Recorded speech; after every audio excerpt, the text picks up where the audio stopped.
And will so that you have access to the recordings. Yes. So Yes, you will we have will do. access to the recordings on the BA Bootcamp. After the session, I will send you an email with the direct links that you've got all of the information on how to access the recordings of the course. So yay. Let me go to my presentation. The lag is insane. Hold on one sec. I just want to get it into presentation mode. 2 minutes after I've said something. Unless it's better now. Seems better now. No, actually it's better now. Okay. And that's that one, Bianca. And share. Hey, Bobs. Okay. Screen share failed to share. Great. Let's try that one more time. I might just share it like this. So there we go. Why should you listen to me to teach you about Canva and the basics of Canva? And in particular, I'm going to focus on social media for this training because that's what most people use Canva for. Cool. But I will go into sort of some of the other aspects of using Canva. My name is Bianca Johnson. I'm the owner and head tech VA of WAM Workspace. We are a tech virtual assistants business who support clients internationally. We particularly specialize in helping clients to understand to kind of bridge the gap between creative and technical. I consider myself a digital early adopter. I'm a self-taught native, and I feel very happy in the online space. Random interesting information is that although I have a creative sort of background, I went to a performing arts high school, I have always dated geeks. And so I have a natural ability to kind of bridge the gap between creative and technical and explain things to people in a way that makes them feel really comfortable. In high school, I had a aptitude test where I scored really high for translation, and I had no idea what that meant until I realized years later that I'm really good at translating concepts rather than necessarily translating kind of languages and those sorts of things. What I would love to just get from you is your name, the business that you work in, and one thing that you hope to learn from today, so I can make sure that I touch on all of those. So Michelle Brown, we'll start with you.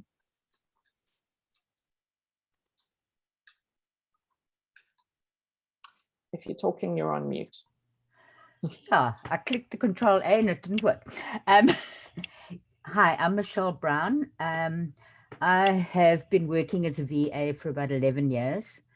Unfortunately not active at the moment due to the fact that for 11 years I worked for one huge client and they decided to insource at the end of November, and I've been out of it since.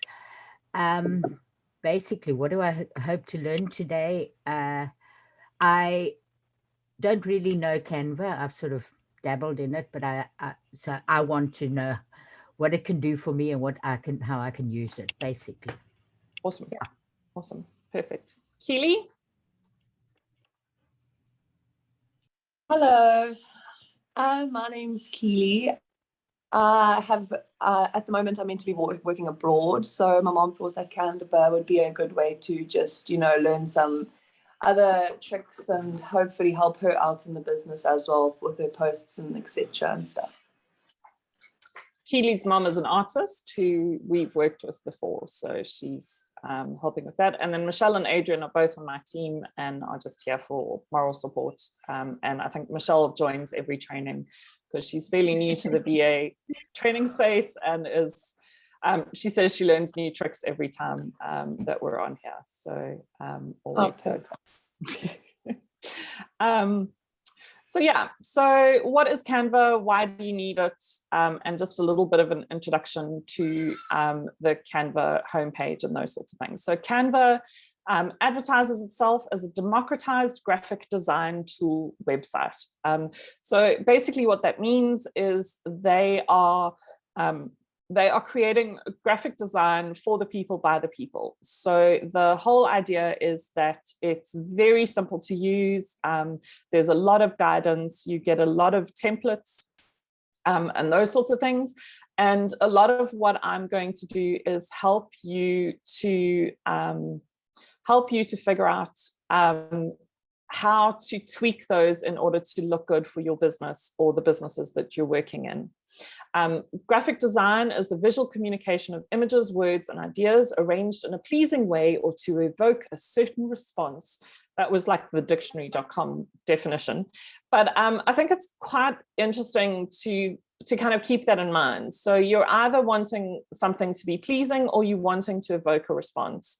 And hopefully a lot of the ways that I'm going to talk about in the actual sort of theory side of the training will help you understand how to make those decisions when you are creating things in Canva. And then the main reason that most people use Canva is that it helps to give you a more professional looking images to use on your social media and those sorts of things. It's guided, so there's a lot of sort of suggestions and those sorts of things in Canva. It's free, which is the biggest benefit of that. And it just helps you in your business to make a better impression. So when you log into Canva, there are two main areas that you see. The menu down the side is going to give you the recommended for you, all your designs shared with you, your brand kit. There's not a lot that you can change on the free account in the brand kit, but you can upload a logo so that you've got it available easily. And they've now introduced a content planner and your folders. You only get one upload folder on the free account. On the paid accounts, you are able to organize more folders. So it is kind of a nice option. Today's training is purely on the free account. So I may mention a couple of things that are available on the paid account, but I'm not going to go into those in a lot of detail. And then across the main section of Canva, you'll have the Design Anything box, and that's going to give you the most recommended templates and sizes that are available on Canva. You can also customize the size and design if you ever need to, but you get the options for creating presentations, social media, and we'll have all of and the more you use Canva, the more the actual For You section is going to be tailored to what you are actually doing in Canva. So what we're going to go into now is to kind of talk a little bit about the design basics. I'm going to talk a little bit about the psychology of color, branding, and contrast. We're going to look at type, which is the actual typefaces and actual fonts that you use and those sorts of things. We're going to talk about spacing, balance and visual hierarchy, and alignments, and those sorts of things. So this is just to kind of give you an idea of what we're going to cover. Just so that you know, you will get a summary of all of these slides in a PDF handout, which will be available on the lesson when you log into the website. So you don't need to take too many screenshots. All of the images and those sorts of things are included on the handout. So it's useful to just take notes if there's sort of specific things that you're wanting to take note of as I go through. So the importance of color. So you may know that there is all sorts of psychology around which colors promote which sort of things. So some of the examples are if you go into something like McDonald's or Burger King, or those of us who are a little bit older may remember Mike's Kitchen. They're all very much reds, orange, yellows. They're colors that are full of energy. They're wanting you to eat very quickly and get out of the restaurant. The turnover is really high. And then if you think about places like the fancier restaurants, the 9th Avenue bistros and the big fancy restaurants, they tend to have a very muted palette, lighter colors, quite sharp contrast, but never very bright colors inside the restaurant. Those are the places that they want you to hang out for a long time. They want you to enjoy your meal. They want you to drink multiple bottles of wine at 300% markup. and all of those sorts of things. So there's even psychology when in the colors that are chosen for eateries or restaurants and those sorts of things. If you think about spas, you don't tend to see a lot of red and orange and yellow spa color schemes. They tend to be more in the greens and blues. Again, also very muted colors. They're wanting you to spend time. They're wanting you to relax. So now other things also come into the psychology of color and how the colors play with each other in the spectrum. So you've got a color wheel there. So just to kind of explain, so complementary colors are colors that are diagonally across actually, I think I go into that on the next one because I can't remember all the words right now. But the colors that you choose in your branding do say a lot about you. And it's really important to ensure that you are using quite sharp contrasts. And I'll go into that a little bit more.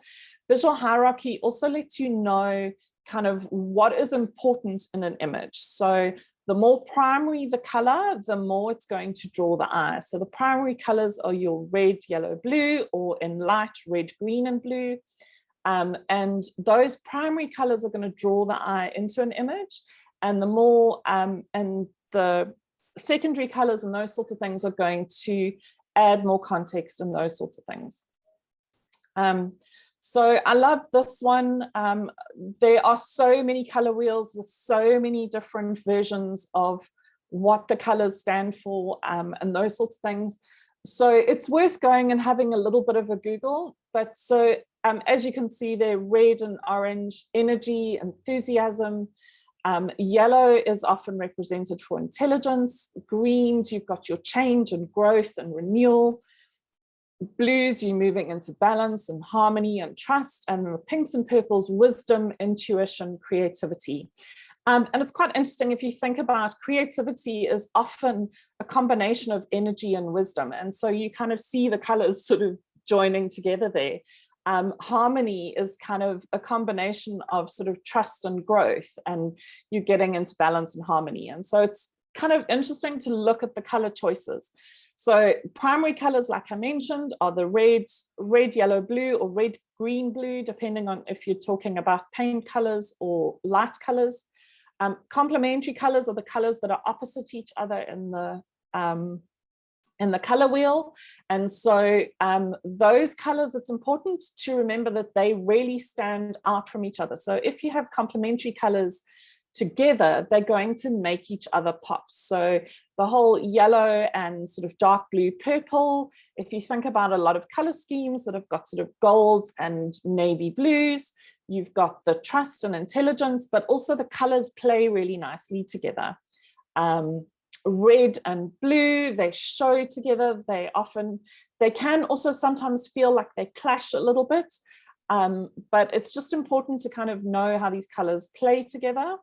And then analogous colors are the ones that sit next to each other. So if you think about kind of trying to create a sort of very calm image, you're going to look at sort of blues and greens of growth and balance and harmony, and you're going to put all those colors together, and they're going to be quite analogous. There's not going to be a lot of contrast, but it's going to be a much calmer image. If I'm talking too fast, please just let me know. I just realized that I am talking quite quickly. And feel free to interrupt me if you have a question. You can either put your hand up or just pop it in the chat, and I'm more than happy to pause and answer questions as we go. So now we're moving on to contrast. And the biggest thing with contrast is that it's got to do with legibility and with clarity. And those two are quite different. But as you can see, that top image, go big or go home, these two images say exactly the same thing, but we can't read the yellow on the slime green. If we go back to the color, you can see that those two colors are right next to each other. And it's very, very difficult to be able to read colors that are analogous when they are used in the same design. Whereas when we go into colors that are further away from each other on the scale, so if you look here, the greens and reds and browns, are kind of opposite each other, suddenly it's a lot easier to read what is on the image. And the font size and everything is exactly the same. We haven't really changed anything else. But the contrast means that it's a lot more clear and easier to read. So one of the most important things to remember when it comes to using colors in your designs is make sure that you've got a way for your colors to stand out from the background. Make sure that the color that you use is kind of opposite each other, complementary colors opposite on the wheel are high contrast. The other option is also to look at light and dark. So a much lighter color in the background and making the writing or the foreground information much darker is going to give you a much clearer visual for anyone that is looking at your information. I just really love this image because it talks about it kind of goes to my geeky scientific side as well, but this is talking about a periodic table of popular typefaces. So what is the difference between a typeface and font or a font style or a font family? So there are lots of different words in this space which are quite different. So the word typeface actually comes from the printing era, where you would actually put on the face of the type that you are wanting to use onto the printing machine, and that would be the typeface that was used to print a particular. So typeface refers to the actual font kind of visual that you're using. We then also have font families, which I'm going to go into in the next slide. And that is about the different sort of styles of fonts and how they differentiate. I will go into what works best for different situations. You then also have font weights, which is how heavy the font looks. And that's often to do with the font size, but it's also things like whether you bold it or extra bold it or those sorts of things. And I'll go into this when we go into the Canva demo as well, and I'll show you where to play around with those options. So this is really just because I really love this picture and I want to include it in the presentation. So now we go into the font styles and the font families. So there are 4 main font styles. There are others that a lot of people do talk about, but these are the 4 main ones, and they're probably the most important ones to understand going into designing stuff. So you have serif, which is the one with the little feet. The most common known one with this is Times New Roman, but as you can see in the serif font, you've got feet on all of the letters. There's little fat bits at the end of the curves and those sorts of things. So a serif font has the little feet. Now, what's interesting is serif is the most used font for printed text, for the body of the text, but is used far more for headings on digital. On digital, sans serif. Sans is Latin for without, so without the serif is sans serif. And you'll see these are very straight, calm fonts. There's no little dingbats or extra little feet or anything like that. It's a very, very clean font. Common ones here are Arial, Lato, Railway is also a sans serif font. So sans serif fonts are the most legible at small sizes, and the most legible online. So they are generally used for body copy or large amounts of text. Sans serif is the easiest to read. Script fonts are your handwritten type fonts. We always recommend that you only use them as highlights and little sections on your designs. You don't ever, well, you almost never want to write a script font in all caps because it becomes really difficult to read it. Generally, it's either in normal case or in all lowercase, because it's just easier to read the script fonts generally in lowercase. They also tend to need to be quite large to make them really nice and legible. And you want to make sure that you're not putting the most important information in the script font. So things like not putting the script font for your website address on your social media posts, or using the script font for things where you need to make sure that people know that exact detail or that exact information. Script fonts are the most commonly misread fonts, and some of them can be really difficult to read. Then when you're combining, then display is all of those other ones. It's the things like the papyrus or the kung fu type fonts, those sorts of things where you are, where they're kind of very unique. Often there are fonts that are made up of dots or made up of animals or those sorts of things, and those are your display fonts. And often with display fonts, they are automatically all caps.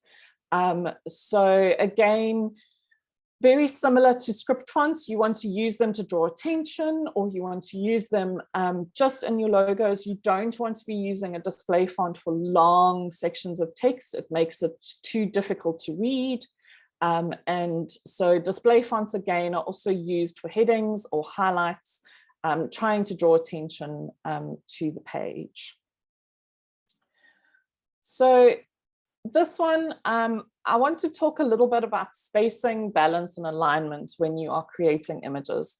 This first image on the left has a lot of information. It's telling us about the rustic wedding in Expo. We've got the little birds to tell us it's a wedding. There's just so much information. We've got very low contrast here that you can almost not actually see that there's anything written there, and far too much information on the page. You don't really know where your eye should rest. You come here because the contrast is quite high, and then you come down into the save the date, but you can't kind of figure out where to settle your eye, and you're trying to read and your eye is just going around. Whereas if we look at this one, it's the exact same background image. We've just chosen the words that are the most important, but it's essentially the same information from this side. It's just very simply put. We've just got two different font types. The save the date font is also used for the wedding, which is a sans serif. The rustic wedding expo and the date are in the same font, in italics, in a serif font. There's enough information there to draw our attention. And so people are far more likely to look at this information and actually visit the website, because it's very clear what they need to do. Save the date. This is the date. Here's the information. Go to this website and get all the information. We don't need all the little additional images, because this image in the background immediately speaks to us of sort of a rustic wedding, without needing to put in all the additional imagery of the envelope and the birds and the bouquet and all of those sorts of things. You also want to use the same alignments. So for example, here we've got a right alignment, and then a centered alignment, and then the one that goes all the way across, I can never remember, and then a left alignment, and then this one's left aligned, and those sorts of things. Whereas this one, we've just had everything center aligned. So it's very easy for the eye to follow the most important information. What's nice with Canva, and I will show it to you as well, is that Canva actually lets you line up the lines so that you can get things beautifully aligned, even when you're moving different sections around. So that's that. Do we have any questions up to there?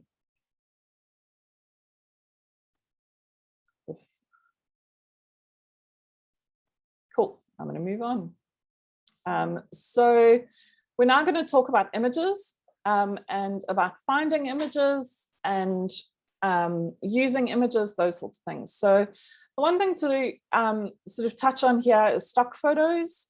It's really important that any imagery that you do use in your creative, in Canva and creating those sorts of things, that the photos that you're using are relevant and representative of what you're creating. Obviously for Keely, she's probably going to be using quite a lot of her mom's original artworks as part of the photography in her images. But now and again, you may be wanting to use stock photos. And what's nice is Canva has built-in stock photography. So they've just acquired Pixabay and Pixels, and they've also signed an agreement with Unsplash. So they now, you now have access to an enormous library of photographs within Canva. I will also share on the lesson, I share the links to some of the key free stock photo sites. So Pixels, Unsplash, and Pixabay are the three most commonly used ones. They are my biggest recommendation is when you're going to use images from stock photography sites, put in your search criteria and then scroll 3 or 4 windows down. Because the vast majority of people who, for example, searched woman on laptop are going to take from that top section. They're going to find an image that they think works for them and they're just going to use that image. And what you want to do is kind of scroll and find things that really are representative for your business. Or that you are, or just try and find those images that are just a little bit different and are not necessarily the ones that everyone else is using. Speaking of which, I'm just going to stop share quickly and just share my whole screen. Except I've closed it now. But it was just rather amusing because the Berea Mail sent an article today, and we actually use this image. We used to use this image on our WAM Workspace website. It's just rather amusing to kind of see a stock photo that you've used before pop up on email. So that was rather amusing. So it is just sort of, it's worthwhile to just sort of keep in mind kind of where you're using, where you're getting the images from. Another really important thing when it comes to images is that you can't just Google an image and use it. So the most famous one that I always share is a lot of people are often looking for, sorry, I just want to turn that off, are often looking for Nelson Mandela images. So we've just had July and Nelson Mandela Day, and everybody wants to put a photograph of Nelson Mandela on their website or in their social media or something like that. Now, what's interesting is you come to Google Images, and there's loads of fantastic photographs of Nelson Mandela. This is the one from the cover of his Long Walk to Freedom book, and there's some really, really awesome photographs which would be amazing in your social media.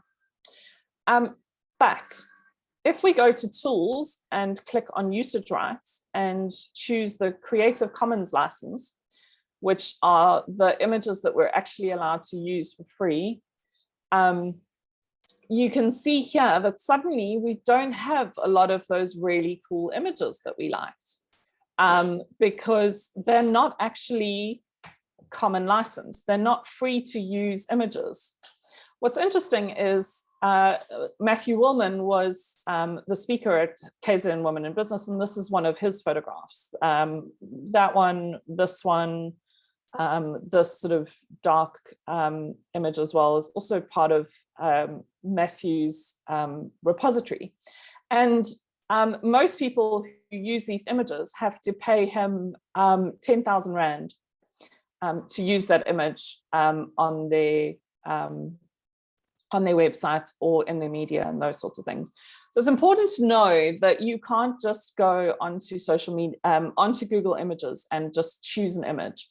So the best option is to rather go through the stock photo sites where the photographers have handed over the rights to the stock photography website and are allowing their images to be used for most things. The only thing you do need to check is if you are going to put that image onto a printed item and then sell that item, there are restrictions with using that image in that situation. And I'm sure Keely has had experience with her mom, with people using Vanessa's photographs of her original artwork and just sort of using them in their social media, or worse, using them as images showing their own work and those sorts of things. So it really does become an issue for photographers and artists of people just using their images for situations where it hasn't been approved. A photographer I know who went up to Hlui and took photographs of the hippos had someone use her photograph that she took of the hippos in St. Lucia as advertising for their photography cruises when she'd never been on one of their cruises and had not actually given permission to use that photograph on their website. So always ensure that you're allowed to use the images. Oh, that's the other thing, is often you can't use screen grabs. So you can't always just screenshot something, particularly things like social media or those sorts of things where you don't have active permission from the person who has shared that information. I normally would do some questions now. Michelle or Keely, do we have any questions? Or Michelle or Adrian? No, thank you. All good. Keely, you good? Cool, perfect, thank you. So now I'm just going to quickly move into social media specific tricks. Oh, going to turn off the video.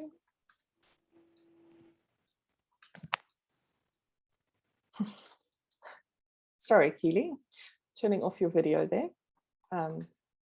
So we're going to move into social media specific tricks. So specifically Facebook, Instagram, Pinterest, LinkedIn, and Twitter. Which of these platforms do you use or do your clients use, so that I can focus more on those platforms rather than on the ones that I may have used? So Michelle, you said at the moment you're not really sort of working all that much, but are there specific platforms that you'd like more information on, or should I just go through all of them?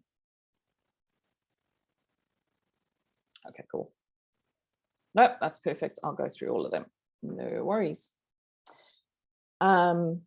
So yeah, so Facebook, there are four main sort of areas that we create images for: covers, profile images, Facebook posts, original posts, and then link sharing. So where you've created the image, but it is hosted on your website or something like that, and you are wanting to now share that onto Facebook.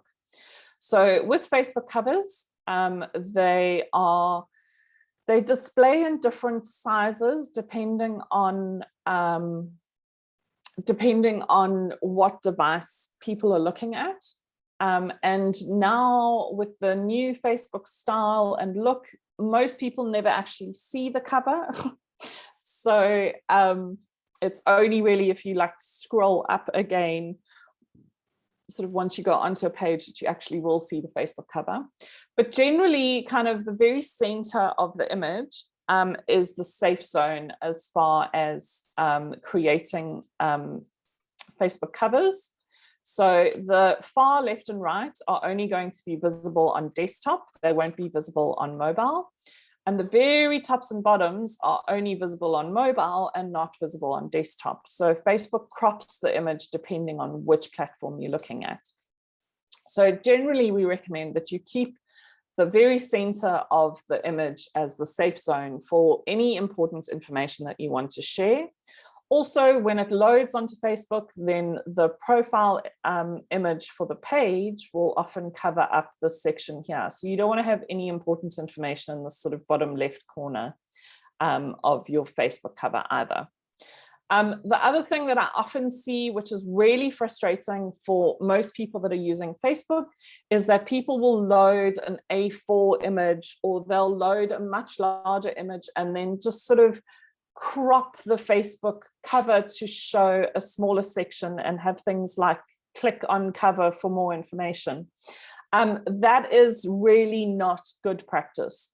It's important to put the vital information into the section, and rather have a separate post on the Facebook page or the Facebook event that gives the vital information. Most people will not click on a cover image to open it and see the rest of the information for an event. And it's a very common practice. I particularly see it in South Africa, and I highly recommend not doing that. So the ratios are slightly different. I am going to give you all of these measurements and a fantastic cheat sheet that will give you all of the actual measurements. But what's really nice about Canva is they actually have all of these cover sizes measured out in Canva, and we'll go through that shortly. So you'll see here for the profiles, it's a square image, and you want to make sure that you've got enough room around the edges of the image for it to crop to a circle. Although you load a square image, it is going to crop, so you do need to kind of give it enough space around the edges. We also recommend not having too much information in this profile image. You want to just give it a little bit of a pop so that it shows up on clients. So like you can see here, generally displays very small, and you don't want to have too much information in that little image to make sure that it shows up nicely. Now, I love this example for link sharing, because this is where one of our previous clients shared one of their blog posts on 6 painting tips. And as you're scrolling through Facebook, all you saw was the guy's butt. Not a great image. This image tells us nothing about what the article is actually about. And the problem here is that it was actually a vertical image that was cropped to this shape, which is what Facebook does. So we always recommend that if you are going to share from your website or from a blog, that you always have a rectangular image in standards Facebook post size that you can pull through into social media, and to make sure that this image shows up really nicely on the as people are scrolling. Remember, you're wanting something that's going to catch their attention. So obviously, things that terrific painters have going for them, their brand colors are this bright yellow, certainly stands out very well on Facebook against the sort of generally blue kind of feeling of Facebook. So the yellow definitely pops. It's a great color for standing out, but you want to make sure that you actually are getting more information. Like if this was cropped to the bottom where we could see that the painter was putting his paintbrush into the tin of paint, it would be a much better image on the, let me just close that, sorry. It would be a much better image on the Facebook scrolling. So another one that you may get into, and Keely, this may be something that you deal with for your mom, is if you are wanting to run Facebook ads. Facebook has a rule of the 20% text rule. And when you look at this image, it looks like there's not very much writing on this image. How much would you estimate of this image is text? Just random guesses? Also, I need a sip.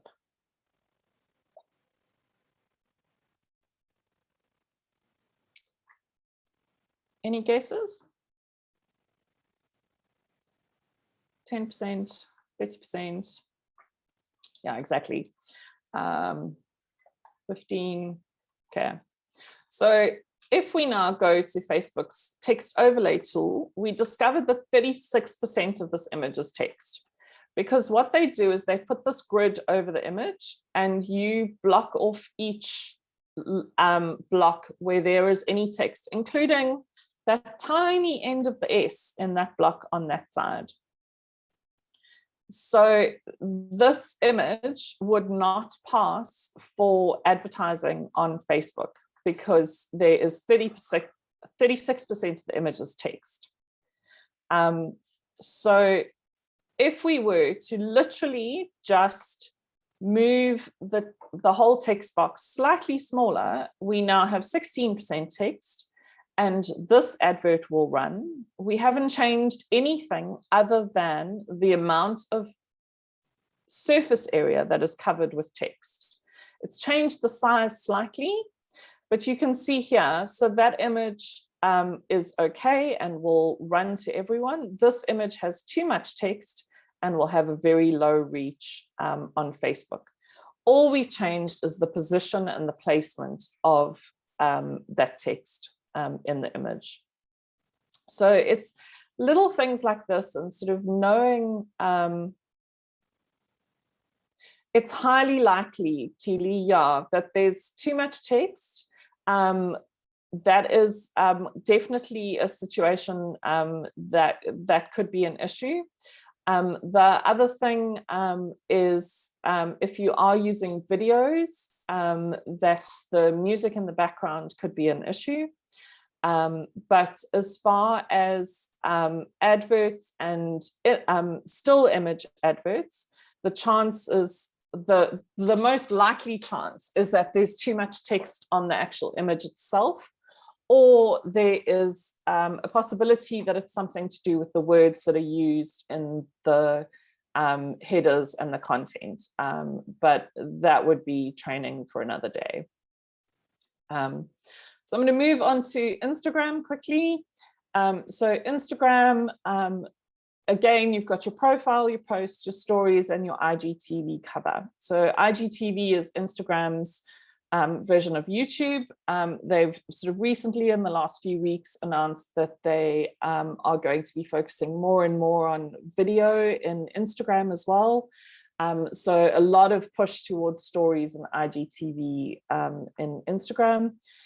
Profiles in Instagram, the little logo is very similar to the size that you need for Facebook. Posts on Instagram are generally square, although you can use other shaped posts. On your newsfeed, it's always going to crop to a square. So you do want to, generally using a square post initially is going to be the best bet for Instagram, because then you know that your image isn't going to be cropped. But Instagram does allow you to do both horizontal and vertical longer posts. But it is just sort of, it's useful to know that it is likely to be cropped when scrolling on the news feed or those sorts of things. So it's useful to kind of try and keep your post sizes consistent across the platform, because then you also control how your images are being seen, rather than having it cropped automatically by Facebook or Instagram, depending on the platform and where someone is looking at the image. Stories on Instagram are vertical, and you have options for things, and you've obviously got stories on Facebook as well now. You've got options there as well for tap throughs. You can include videos and still images. Again, I will go through on Canva where to find all of these templates, which are already pre-measured out and those sorts of things. And then your IGTV cover is a small space that you get on Instagram in order to just sort of highlight your sort of business. And again, you want to keep it quite simple. Facebook and Instagram, remember that the vast majority of people that are using these platforms are doing it on their phones. So you want to have large visible text, high contrast, very clear to read, or just images that are highlighting what you're doing with maybe pops of a word or two. You don't want to be putting huge amounts of text into Instagram or Facebook imagery, because most people are looking at it on a phone, and the last thing you want is for people having to try and scroll, zoom in to read things.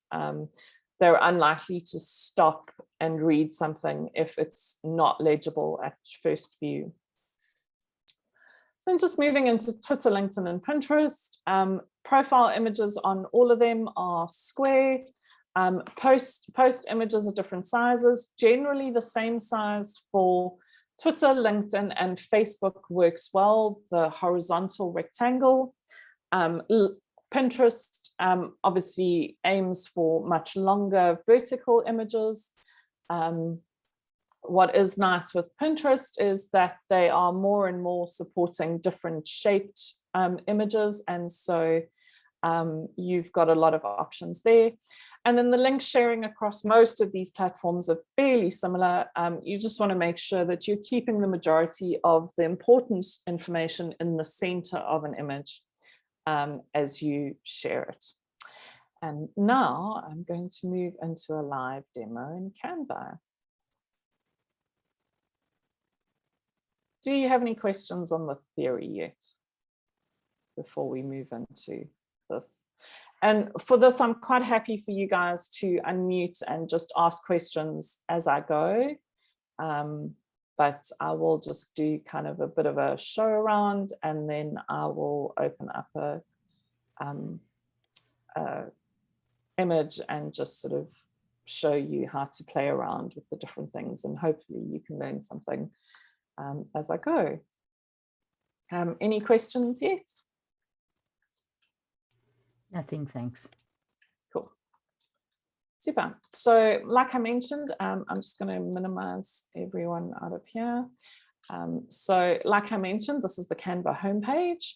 This is a free Canva account. So none of the features of the paid Canva will be available here. So you can see how to do everything in a free account. So here on the templates, you've got all of the main templates that are available within Canva, and it's sort of grouped according to what you might be looking for. You have the option to go to them from here, or you can go to them from this What Will You Design page as well. What's nice with these is sometimes if you want to sort of have a look at what the options are or what sort of ideas they are. What's nice on these pages is you can sort of see a lot of the design layouts at once, and you can sort of scroll through and find the ones that you like the look of there. The features tab then just goes into some of Canva's paid features and sort of some of the other things that you can do, things like free photos and backgrounds and all sorts of things. I almost never use this tab, but sometimes if there's a particular thing that you're looking for, so say you're looking for some icons or something like that, it might be worth kind of going here to look for that. Now this Learn tab is the best kept secret in Canva, I believe. Everything that I'm teaching you right now, I taught myself from here. I had never even seen Canva 4 years ago, and now I'm teaching other people how to use it. And it's all through having learned a lot of tips and tricks through these tutorials. So there's a getting started tutorial, there's designing training, there's branding, presenting, and then there's training on the Canva Pro features and Canva for Education. They also have these courses which are all free. There's a Canva 101 course, a personal branding course, social media mastery, graphic design basics. There's so much information here, and it's all for free on this Learn tab. Even their blog posts are wonderful step-by-step blog posts on how to do certain things, and as well as sort of information on kind of like the design inspiration and that sort of stuff as well. So I highly recommend, if you've got some time and you're looking to upskill or learn something new, that these free Canva courses are phenomenal, and they really are great. And then the last tab is about upgrading. What is interesting to know is if you are in education or are a non-profit, you can apply for discounts for education, and for non-profits it's free with an application. So it really is that upgrades you to Canva Pro for free. So worth knowing if you know anyone in those spaces. So what we're going to do is go into the Instagram posts, and we're just going to click on create a post. And you'll see that it will open a blank Canva square for you, because Instagram's recommended sizing is square. At the bottom here, you've got the option to change the zoom, and that's important when you're wanting to sort of get things lined up or something like that. You might want to zoom in further to check how something is looking. But generally I work where I can see the whole image at the same time. You've also got the option here to view it in a different view if you have multiple pages or those sorts of things. And then this is the option to go into full screen in Canva. So this is your Canva sort of section where you actually do the work. These buttons here, this one lets you add an additional page, which will add the same size page, but with no information on it. The duplicate page is going to duplicate exactly what you have on this page. So this add page and this add page do the same thing. The duplicate page will duplicate exactly what you have on this page, which is a nice way, for example, if you're wanting to create stories and you want the sort of background and the text to be similar, but you just want to change the words on each of the tap throughs, then you can duplicate the page and then go and edit each of the sort of words on each of the subsequent pages. So then down this side, you've got it almost always opens in the templates. So you'll have the recommended templates at the top, and then a bunch of various different options that you've got down the bottom. So let's go with, we're all in this together. No, maybe not. Let's go with a happy birthday one. Summer Instagram post. There we go. So I'm just going to put in a template so that I can show you how to change and edit the various options, and then I will also do another blank page from start to finish, so that you can sort of see how you change things. So here we go. We've got an image in the background, and we've got writing here in two separate blocks. That is what this particular image is made up of. I just want to get one that's got a bit more bits and pieces. Let's do that one. Let's stick that one in there. Just so we've got options. So once you've sort of chosen a template, you don't necessarily have to start with the template, but in the beginning they are really quite nice to start off with. To change any element, you would just click on the element, and you will get a different menu up at the top based on what you've clicked on. So in this example, it's an image.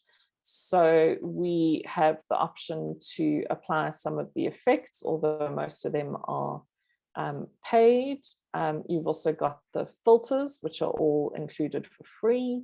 And we can change that image to retro, we can change it to black and white or grayscale, or add sort of more of a purpley color to it. So you can see as we click on these, it's kind of changing the look and feel of the image, much like sort of filters would on Instagram. And you can also do things like you can increase the amount of filter or decrease it depending on what works for you. So you can then also adjust the coloring yourself. If you want to go into it rather than using a filter, you can actually kind of adjust everything yourself. You can then crop the image. So this particular image has already been cropped. So if we just zoom out, zoom out a bit, even more. Just gonna have to, so cropping the image, you can pull the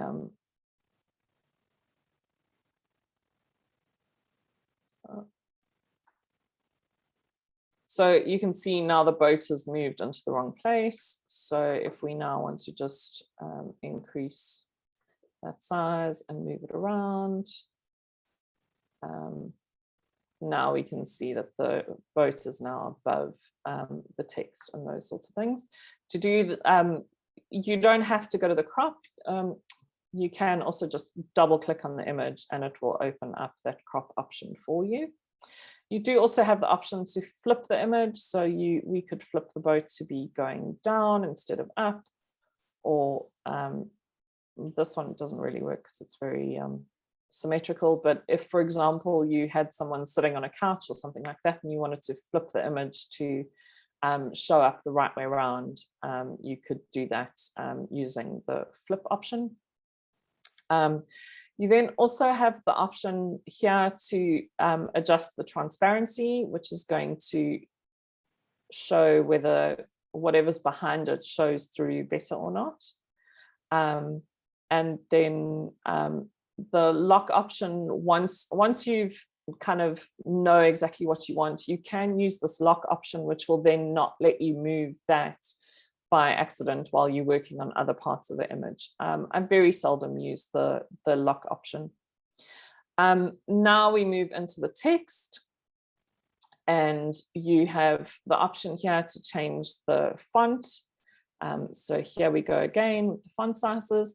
So like I said, you can type in, so if you were wanting a sans serif font, you could type that in here, and you would get a whole bunch of options to change the font from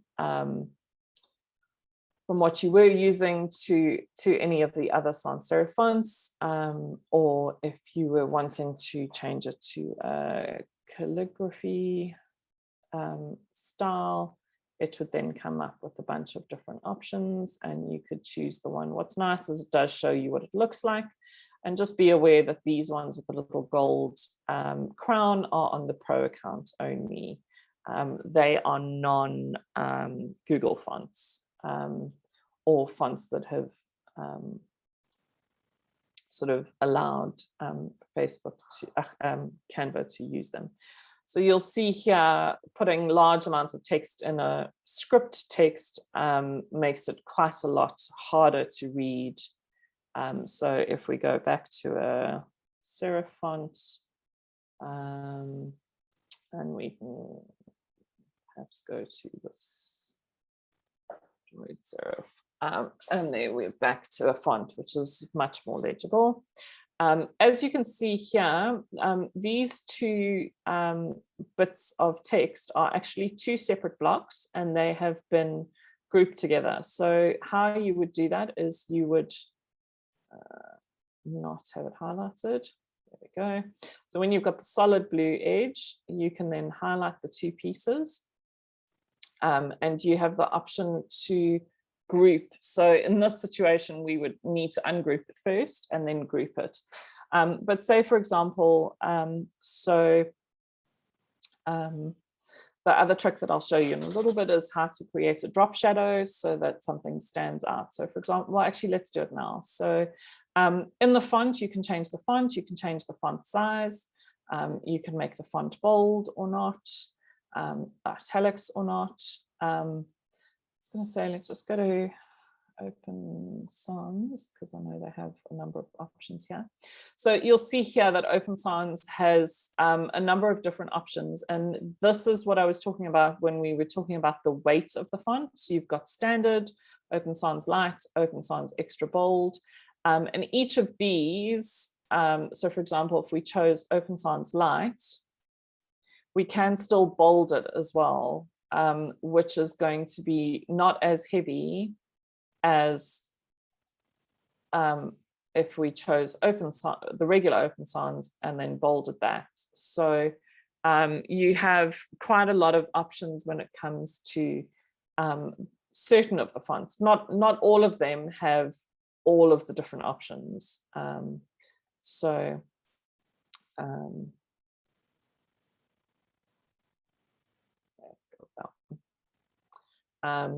And often it's just a lot about sort of how it visually looks. This here is where you would change your alignment. So whether you wanted it left aligned, I can never remember what that one's called, right aligned or centered. You've also got the option when you're in a text box to add bullet points. This one's quite a nice one. So this one gives you the letter spacing. So that's the actual space between the letters themselves within a word. The further the spacing goes, the harder it gets to read. But it can be quite nice for sort of drawing attention to particular things, or for making words sort of fit into a space that you're wanting to fit it into. The line spacing is going to give you the space between the lines.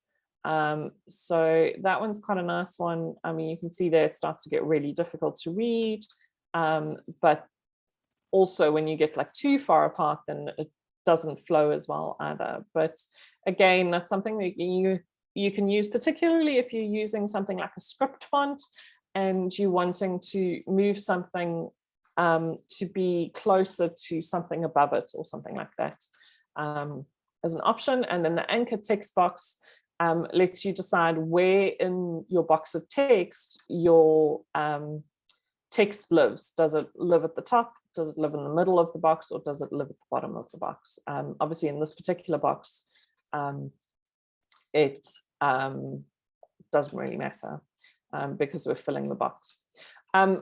With regards to the little dots, so the dots are going to take everything that you've got at the same ratio and make it bigger or smaller. The little lines, however, are going to make the box bigger or smaller. So those you'll use more, sometimes you'll use it with text where you're wanting to get text onto a single line. So you can see as I make it smaller, it's not changing the font size, but it is changing how the font lives in the space. Whereas when we drag this one, you'll see here that it is changing the size of the font because it's keeping the ratio exactly the same. It's just making it bigger or smaller in that space. So now, as you can see, I don't have it nice and central. So if we come here to the three dots and click on position, we can center that text on the square, and that's going to put that whole text box right nice and center in the image. So you've got the option here on position, you can center and you can middle, which is going to be top to bottom. And you can also do the top and bottom. You can also move parts of your image, which I'll show you on the next one, where we've got lots of bits and pieces, forwards or backwards, depending on where you want it.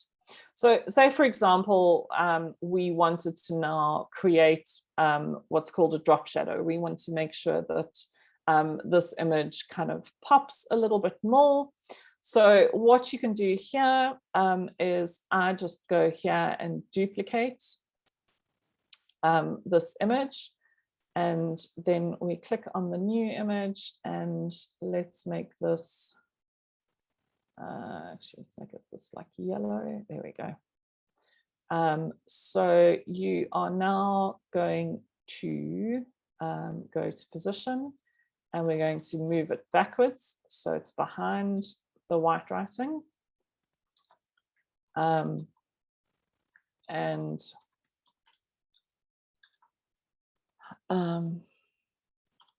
what you're going to do is try and match. Oh, that's weird. I've managed to, hold on. Okay, there we go. So I've managed to shift the size there. The Control Z works really well. So what? No, something has gone wrong. That's so weird. Why is the second line gone?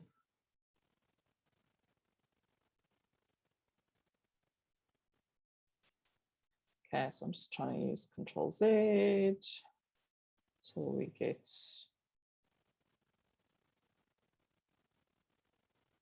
Okay, so that one seems right. Let's go yellow. Okay, so tricks that I've learned. If you hold down the Command or Control key and use your arrows, you can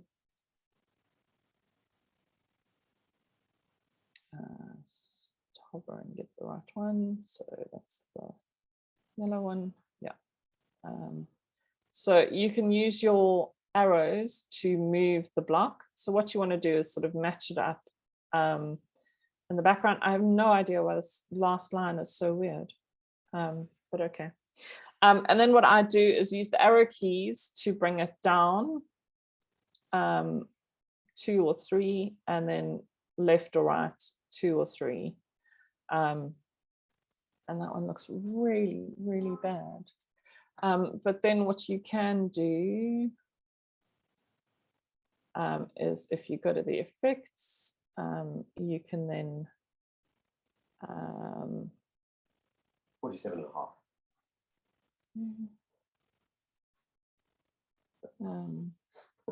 So on the transparency, you can then just reduce the yellow transparency so that it becomes sort of a bit of a shadow, and it helps to make it stand out. You do also have the option here, you can turn it into neon, and it's going to kind of give more of a glowy blur in the background, which works quite well as well. So for now, I'm just going to delete that one out. Why is that still duplicated? Sometimes you don't know why things don't work the way you expect them to work. And it's just a case of sort of trial and error. And now these are so close together that I can't find the right one. There we go. And we just position that back to the center. There we go. So that is that one. I'm going to move on to the next one. Are there any particular questions about this one?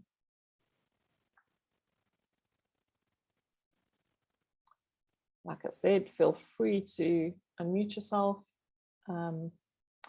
So here we go again. This one has lots of elements. We've got a logo here. Well, actually, it looks like they've just created this little thing on its own, but I would have assumed that that was just a logo. So you would upload your logo and then just, so I'm going to delete that one.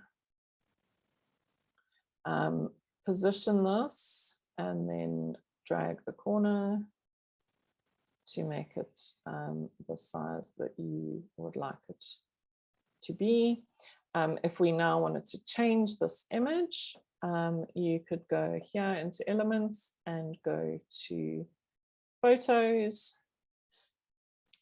And we could then pick an image that we wanted to stick into that space.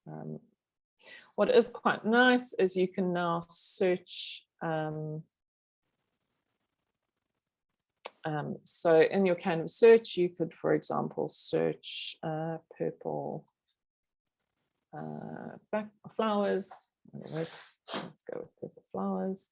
And you can find an image and pop that image in. So literally all that I'm doing here is grabbing the image and dragging it to go into the picture. You can then just sort of look through the images and find what it is that you would like to pull into that image. You can also, once you've done a search, you can actually search by color, and you can put in the actual hex code of a color that you would like to use, or you can sort of use one of their colors. So for example, if we were looking for a pink image that we wanted, and we applied the filter, it would then give us all of the images that fall under that. So I hope that's, so that was quite a nice tool that I fairly recently discovered. So that was quite cool. I hadn't actually played with that one before. So again, you've got the option to adjust effect crop. If we double click on it, you can then move the image over to or whichever part of the image you want to highlight in that little block.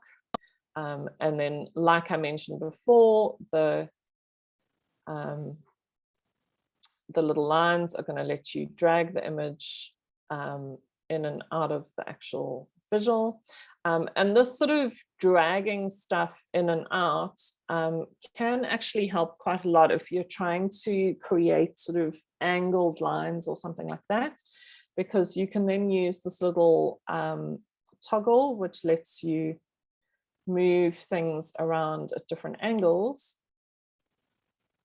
So for example, if you're wanting to get an angle, you'll see now that that image is now coming in. So we just drag that a little bit there, and then that sort of angle, and this comes. So now you see that we're now covering that whole corner of the image, but we've got the angled line, which is quite nice to do. You can see here this little image with the dots has been placed over, and if you were now wanting to change the colors here, what's nice is it also gives you the colors from the photograph. So you could come in and change those dots into some of the colors that it's pulled from the photograph, which is quite cool. And those sorts of things. And you can click on any of the elements in the image and change those based either on the photo colors or your logo colors if you've pulled your logo in, or it will let you choose default colors. You can, so let's pull that one in, for example. There we go. So there you can see that we've changed the colors there, we've changed this angle, we've dragged it left and right to make it kind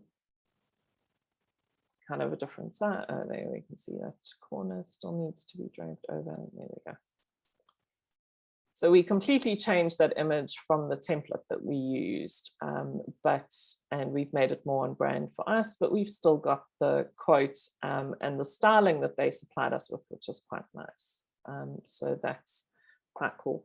So now just to talk you through the various elements that are in Canva and how you would use those. So the templates I've shown you how to do, you literally just click on it and you can then add it. So you'll see here, for example, this is a carousel image. So when you click on this, it's going to open up the 6 different options. You have the option to apply all 6 pages to your project, or you can just click on the ones that you'd like to add into the particular project that you're doing.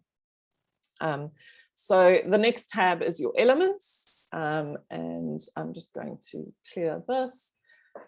So at the top, you'll have your recently used elements, anything that you might have used already.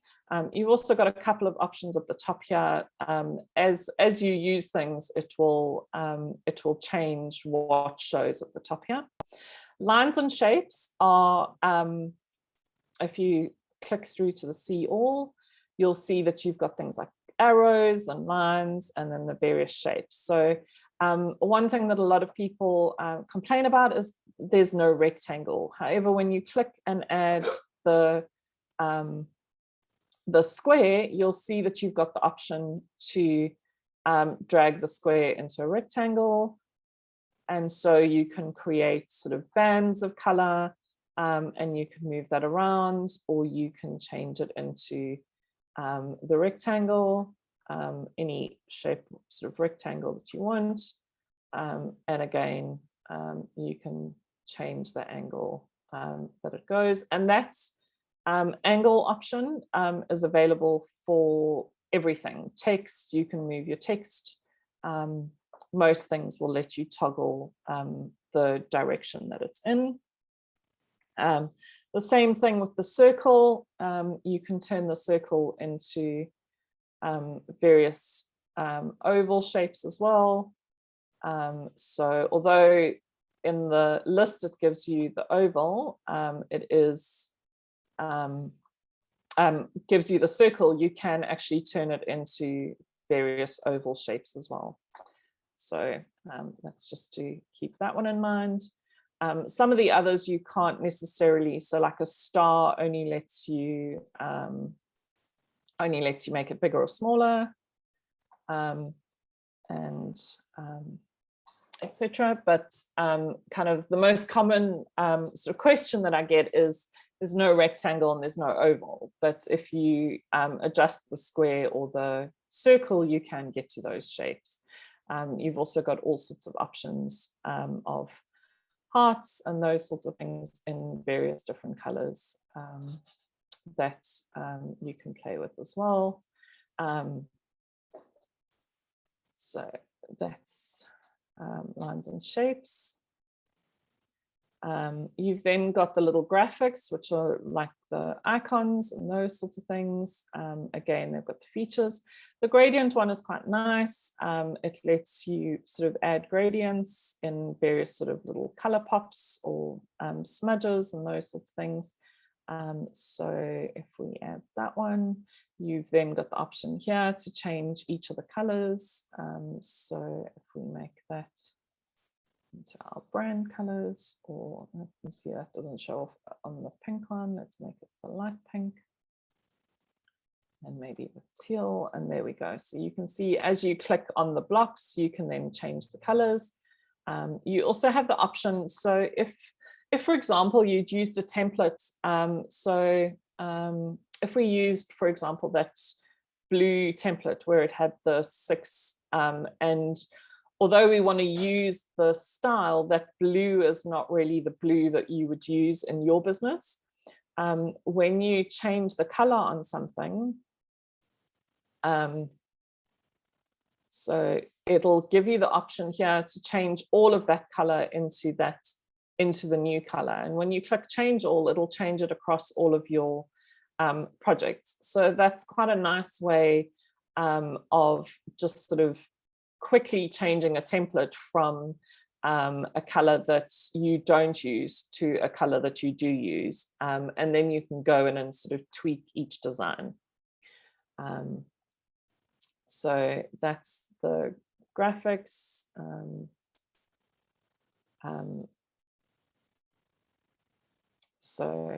Other options under graphics, you've got the featured options, you've got animated stickers, you've got little hand-drawn images, and then they have them under sort of categories. So there's a whole bunch of coronavirus ones, and bold foliage, zodiac symbols, simple drawn objects, all sorts of things. And you can search sort of the graphics as well, and they'll come up in the search. Let's go back here. So the photographs we've played with already. You go into photos and you can see all, and you can search.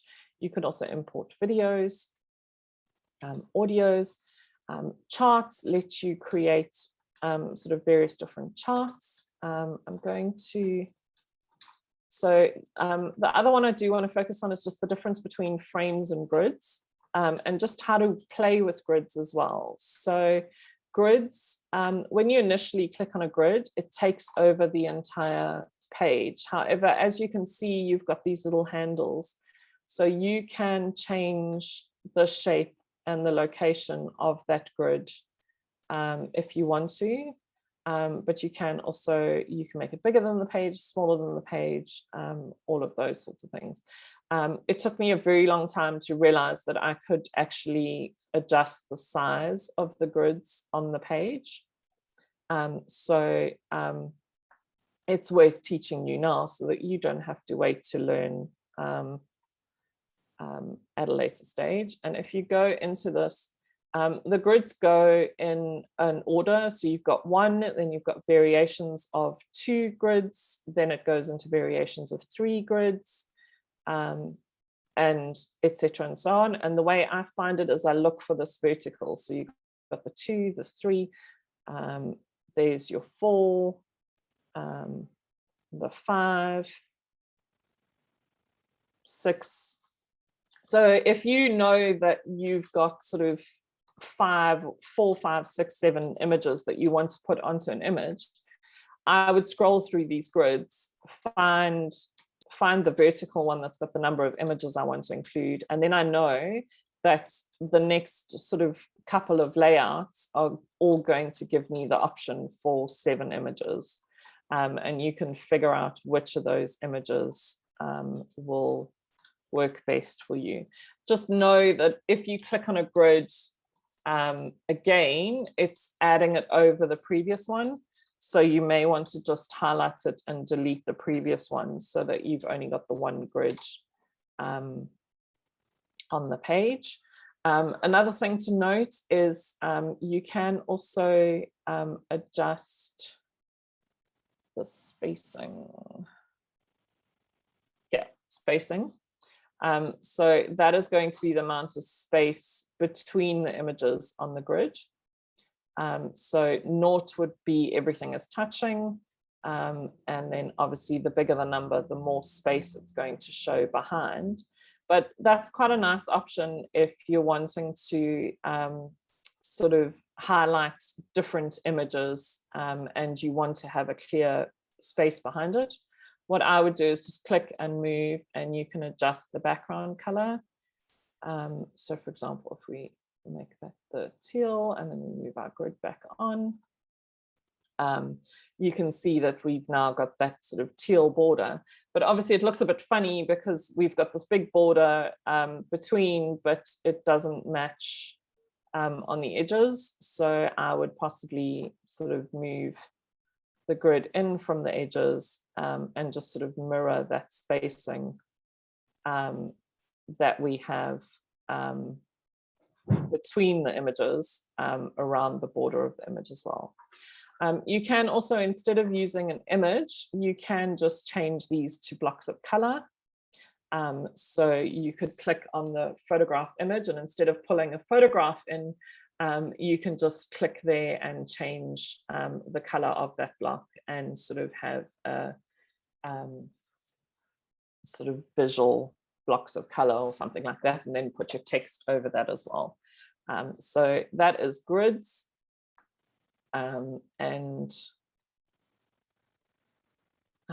That's that one. Oh, so there you see when I added the page, it kept the same background color to the page before it. And if we now want to say go in and make this a light teal, so let's just go out of the grids.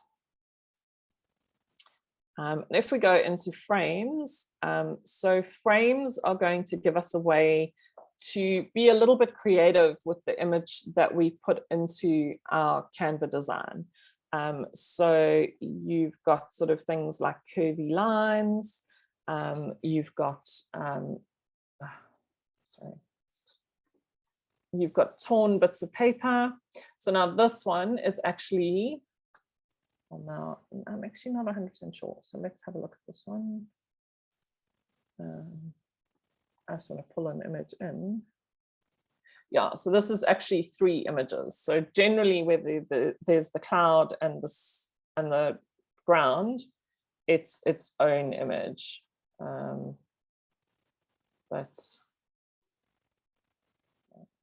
doesn't really work, does it?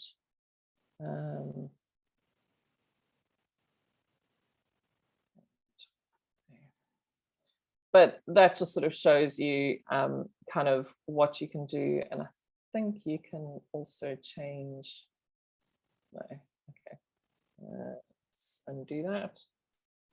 I wasn't sure, but I think it's just sort of like the torn bits, you can't really edit. So we go back to the frames. There's a whole lot of options you can actually, what's quite nice is you can get sort of mock-ups for phone and computer and tablet, so you can include those. This one's quite a fun one, which is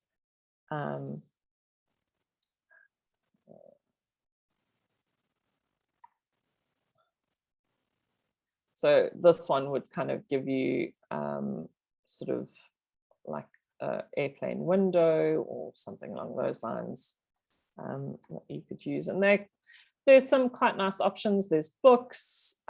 You've also got the option to do like shapes, shapes of holes, all sorts of options. But just sort of keep in mind that generally the cloud and the field indicates a single image.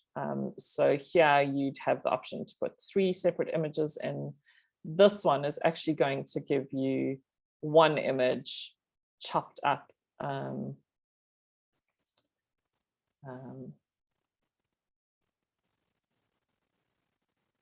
So you'll see there that the single image shows across the pieces in the frame. So that is sort of how to use things like frames and those sorts of things. So then, like I mentioned, oh no, I hit the wrong button. Sorry. Let's get back into that one.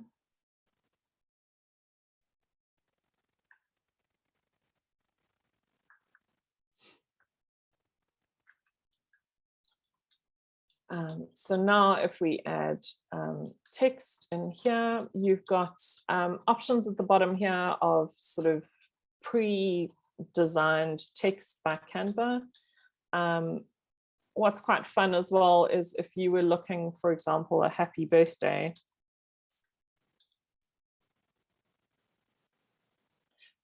They've got a bunch of different options that you can just pull through with font combinations already worked out. So happy birthday, Michelle.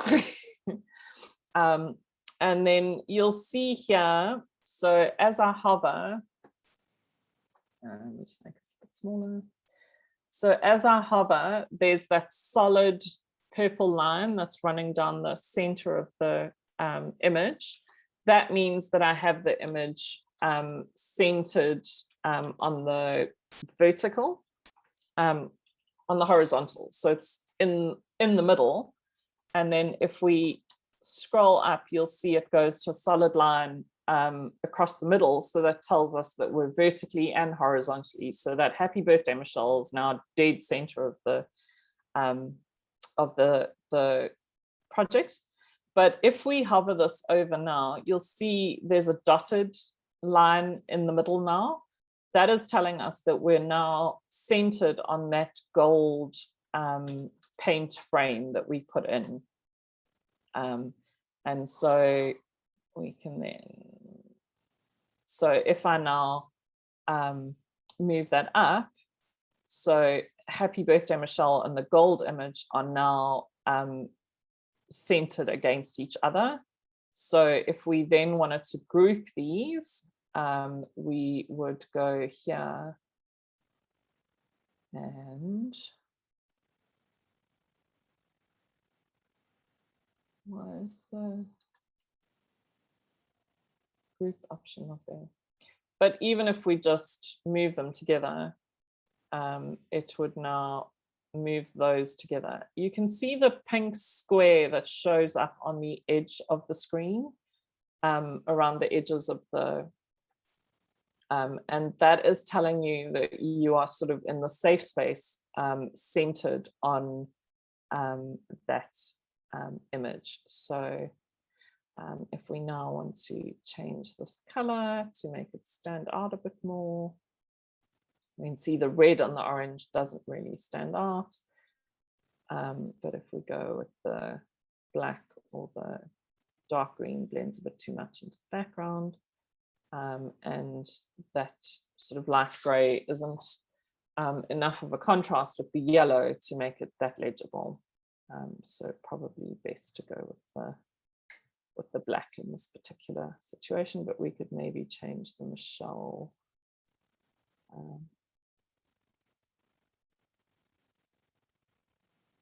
to a color that sort of stands out a bit more. So yeah, that sort of covers the basics of what's included.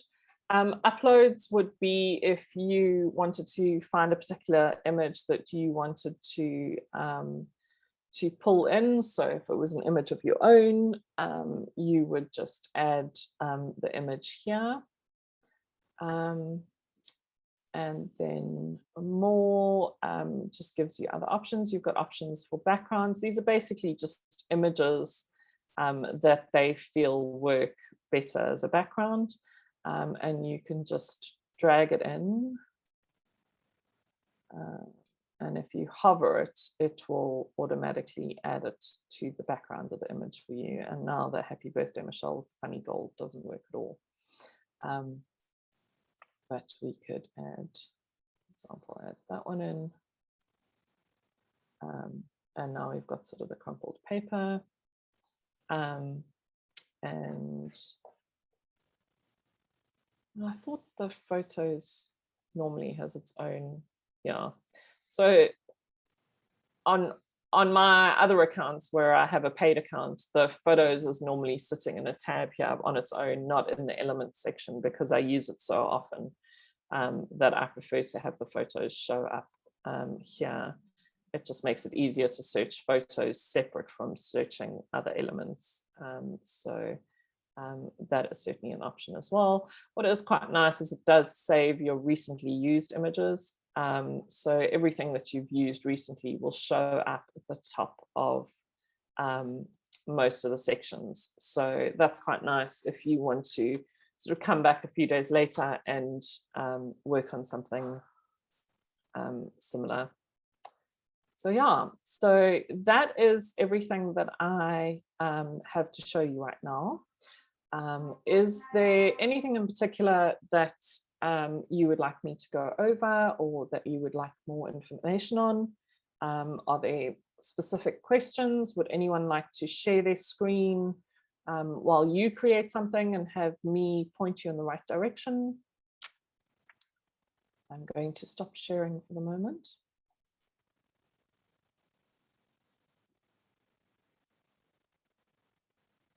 Are there still other people on the call? I'm here, but I'm good. I'm good. I learned lots. Oh, actually, I did have one more demo to do that I was going to do. So let me have a look at that. No problem, Michelle. I completely understand. So the one thing, actually, let me go back to screen sharing. The one thing that I often forget to show, and is such a cool tool, is I'm going to start a new image, and let's just I'm just going to do it as another Instagram post, but it's to show you how you can use a single image to produce multiple related posts for social media. So Keely, this will be quite a nice one, particularly for your mom's art, because there's often so many different elements in your mom's fluid art that you want to sort of highlight, but you don't necessarily want to show it all. And this is a really, really quick way to produce multiple images of the same photo. So what I'm going to do is I'm going to use a business flat lay.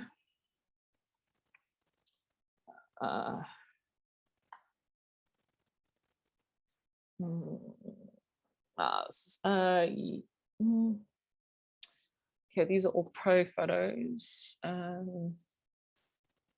So they no longer let you. I'm just going to do it with these pro photos, but now just a trick to let you know on the free account. I'm just going to use this one for a moment. Actually, okay. So I'm going to use this one, but a trick with when they tell you that the photo is pro, 9 times out of 10, it's on Unsplash or Pixels. And if you go and search the image yourself on either of those platforms, it's free to use. So you can download it yourself and then just upload it into Canva instead of having to pay for Canva Pro. So basically what Canva Pro is charging you for on the Pro images is the ability to search it within Canva instead of going and finding it yourself. So I'm going to start here with the, we're going to add the single grid, and then we're going to go to photos, and we're just going to pull this first photo in. So what I'm going to do here is let's just, okay, so we'll make this one about the laptop. And then we're just going to duplicate this image. I'll create 5 or 6. So now we've got this one, which is showing the laptop. We're going to take this one and we're going to crop it this way and focus more on the desk. And we could, I don't know, now this one, we're going to zoom right in and focus on these cool glasses.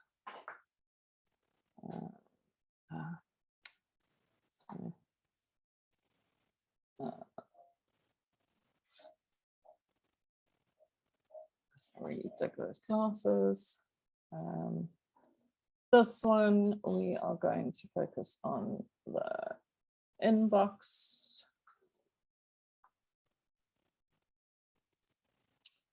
This one, we're going to take that top corner and focus on the wallet and the newspaper. This one, we just want to talk about typing posture.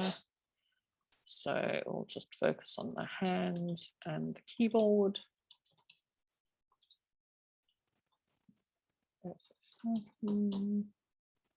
And so now I'll just zoom a little bit more. So now you can see that we've created 6 images using a single photograph, and they're all going to sort of tie in because there's elements that tie in from each other, but we've zoomed into different sections of the image, and we can post these as a carousel, or we can post them over 2 or 3 weeks, and you've got a different look and feel, but everything ties together because ultimately it's from a single image.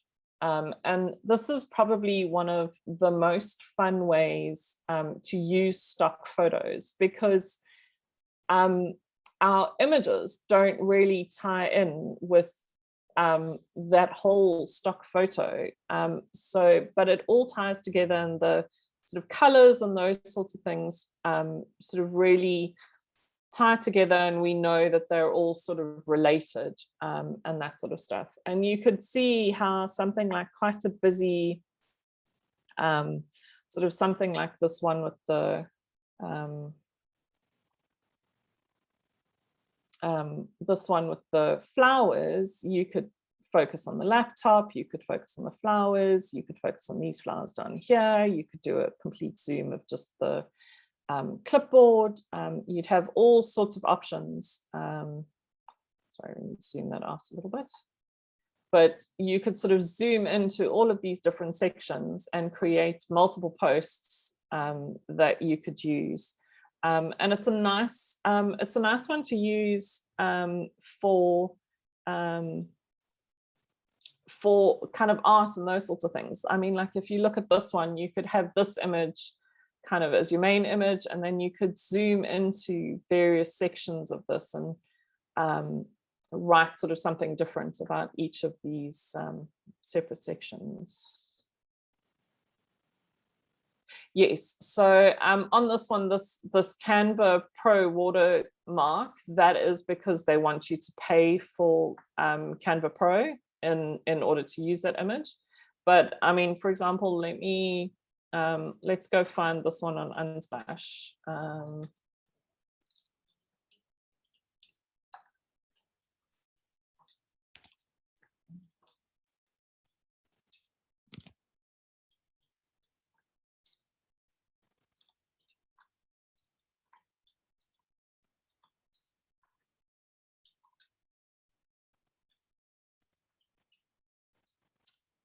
Okay,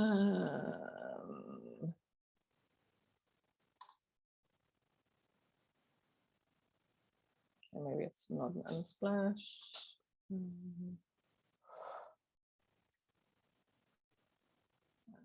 Desk, marble, glasses.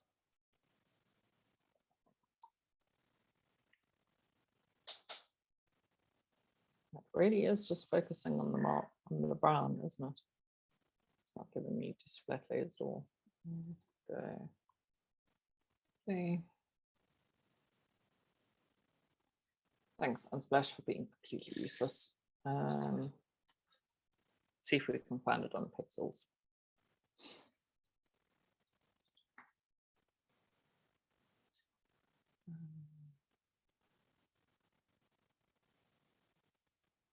Okay. Glasses.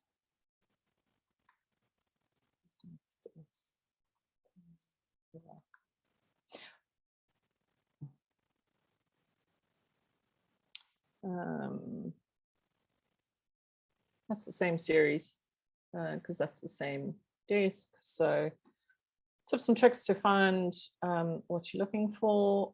Click on scroll down to the similar photos if you find one that you're looking for. This one's focusing on and then the other one that I would do is go into although often you can't find it as quickly there because they upload hundreds of thousands of photos. But okay, so we've got that one, which is part of that series. So the chances of us having the other one here is fairly good. We saw that one as well on Unsplash, on Canva. So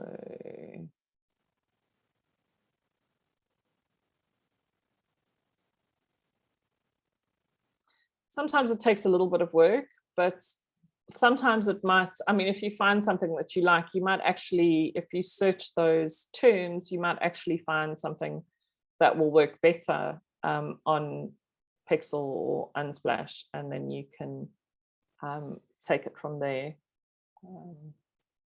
My Google Foo is not that great with this particular flat lay this time.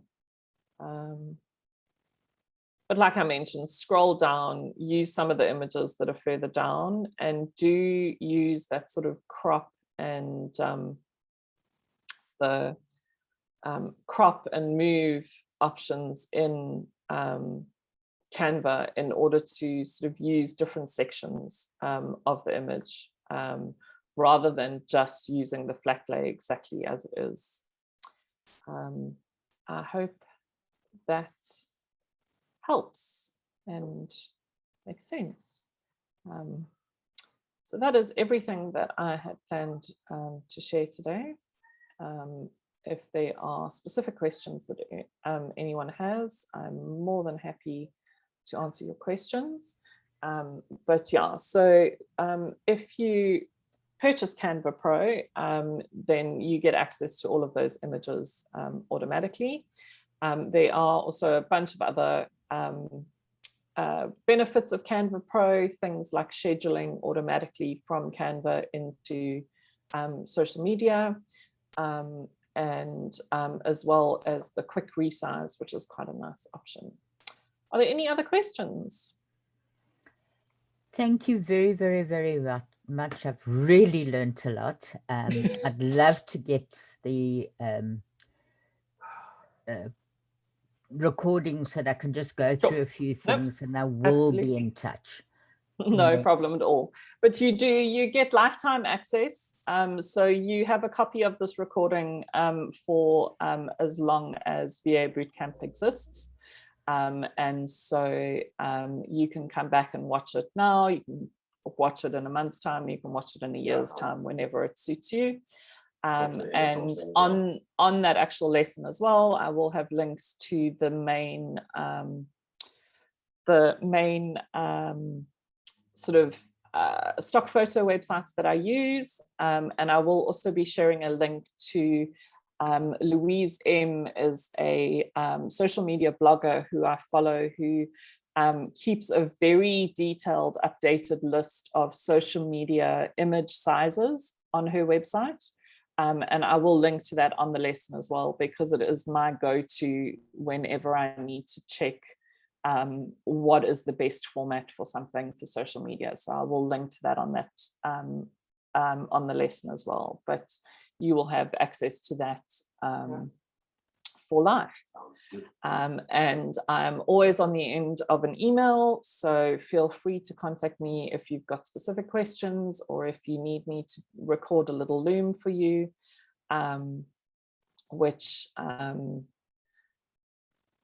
will help you to so a loom is basically just a screen recording, and I can just loom a quick video for you on something specific if there was something that you were needing help with.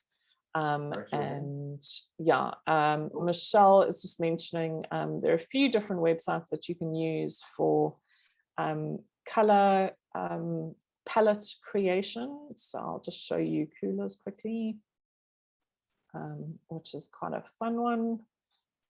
So you've got options here to explore color palettes or make your own color palettes.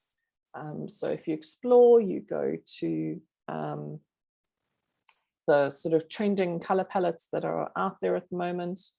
If you find one that you particularly like, so for example, this is quite a popular one, it will actually copy those colors across for you. You can also generate your own color palette. So for example, if you know one particular color, you can do that. Otherwise, what you can do is just come to this generate and you just hit the space bar, and it will randomly generate ideas for you. If you find a color that you really like, so say for example, we really want to use this purple color, you can lock that color and keep hitting the space bar, and it will generate different palettes that you could use. So say you decided you now wanted to lock in the purple and that light blue, but you're not so keen on this sort of peachy color, you can come and you've locked in those two, and it will then produce some more options. So if you then, that one's quite cool. Maybe you don't want quite so dark, so we play around with that. Definitely not orange. Need something a little bit darker. And so there we go. And then you can export that color palette. So it's quite a fun one to play with if you're looking for colors.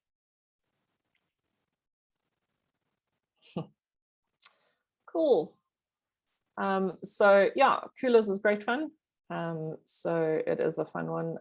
The other one that is a really useful one for figuring out fonts is the Google fonts, because all of the Google fonts are included in Canva. And so just to show you how to use it, it's fonts.google.com. So down here, you've got the option to choose the various font the font sort of categories. So serif, sans serif, display, handwriting, monospace. Monospace just means that each letter is exactly the same space in the row, if that makes sense.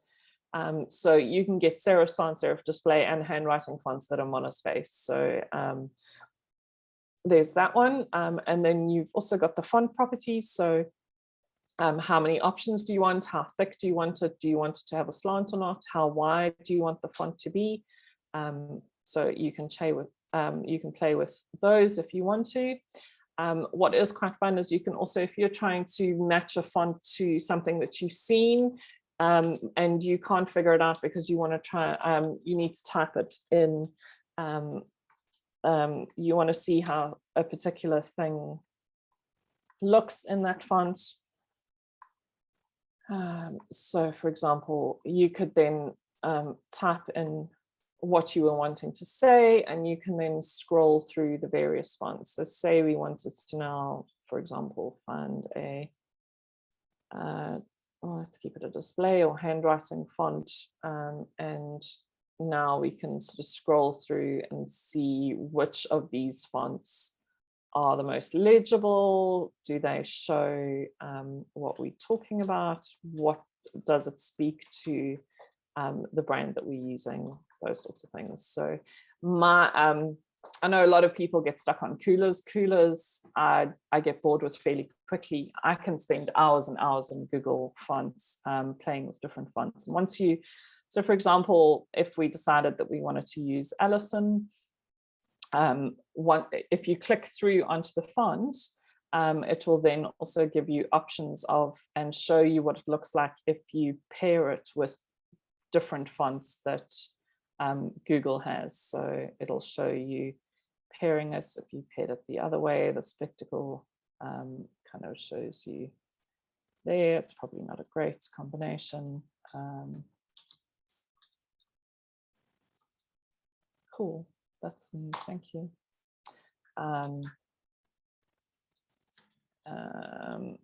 Allura.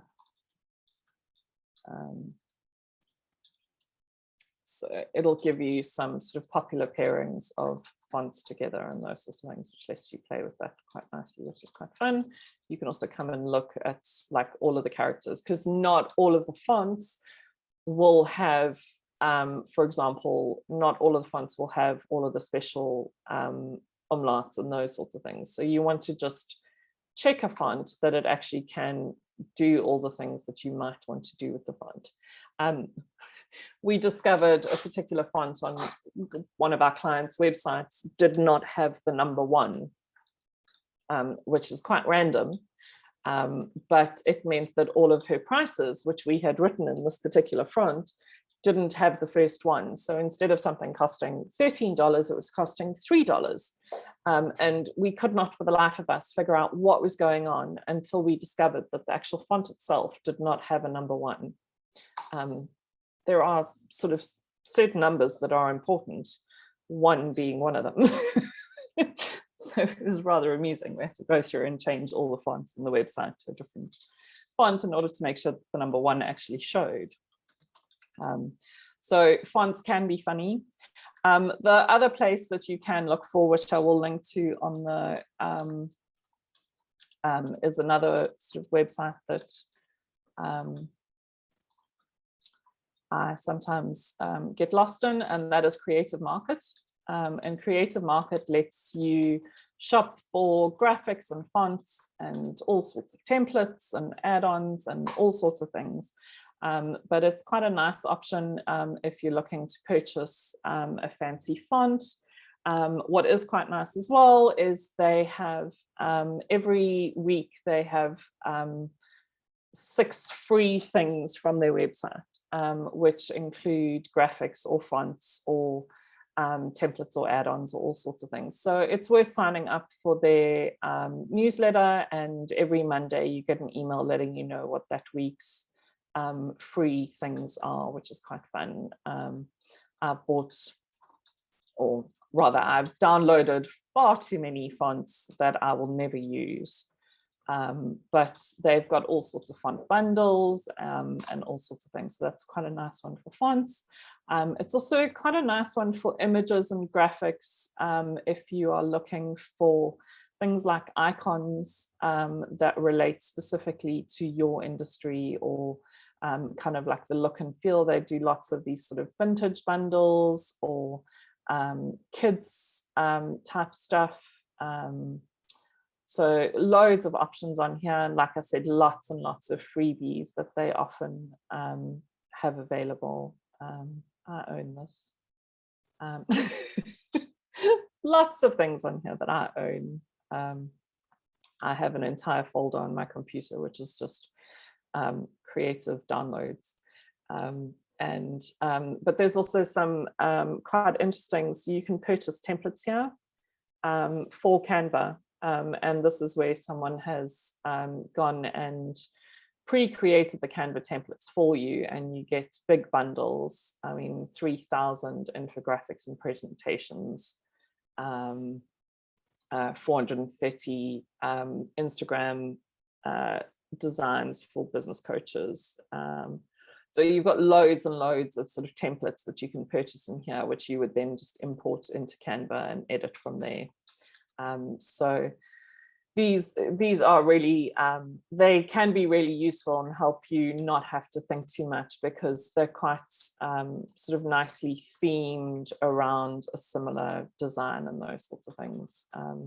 Also, they can be incredibly overwhelming, because having 1,000 social media designs can obviously be very overwhelming.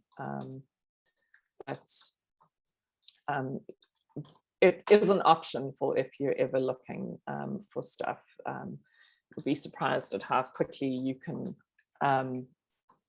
make up the $30. But again, they often have these templates on the specials as well. So you might get 6 or 10 or 15 templates for free every now and again. So that's an option as well. So there we go, ladies. Thank you so much for joining us. I have really enjoyed teaching you Canva. It's probably one of my favorite tools. And I look forward to assisting you in the future. Thank you very, very much. You're welcome. Thank you so much, Bianca. You're welcome. Thanks so much, guys. Have an amazing day, and we'll chat to you soon on email. Thank you. Have a good day. Bye. Bye.